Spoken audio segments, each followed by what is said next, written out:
నేను ఎంతో స్ట్రగుల్ అయినా. ఒక బ్యాంకులో మేనేజర్గా చేసిన, ఒక బ్రాంచ్ మేనేజర్, ఒక మంచి బ్యాంకులో, ఒక మంచి పంజాగుట్ట బ్రాంచ్లో ఒక మేనేజర్గా చేసిన.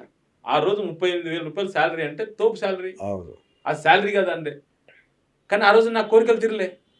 ఈరోజు నేను ఎప్పుడైతే ఆ 150 రూపాయలు పట్టేసుకొని నానా రకాల కష్టపడ్డ వ్యక్తిని ఈరోజు ఇంత పెద్ద కంపెనీ, దాదాపు ఎంఎన్సీ కంపెనీ మాది, దాదాపు 7 కంట్రీస్లో మా కంపెనీ ఉంది, 7 కంట్రీస్లో మా ఆస్తులు ఉన్నాయి.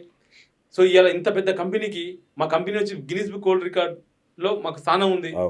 సో ఆ కంపెనీని స్థాపించి ఇన్ని వేల మందికి మనం ఉపాధి ఇస్తున్నాం అంటే ఎలా ఇస్తున్నాం అంటే because of real estate marketing. నేను ఒకప్పుడు ఒక రియల్ ఎస్టేట్ కంపెనీలో మా గురువు గారు వరంగల్ వాస్తవ్యులు, అతను రియల్ ఎస్టేట్ మార్కెటింగ్ మాకు నేర్పించిండు.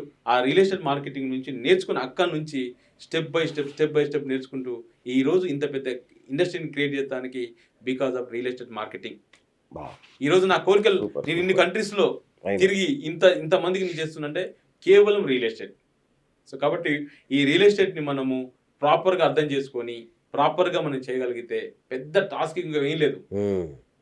అంటే ఇప్పుడు మీరు చెప్పేదాన్ని బట్టి చక్కగా ఎంబీఏలు ఇట్లా చదువుకున్న వాళ్ళు కనుక రియల్ ఎస్టేట్ రంగంలోకి అడుగు పెడితే దీని స్వరూపం మారిపోతుందా?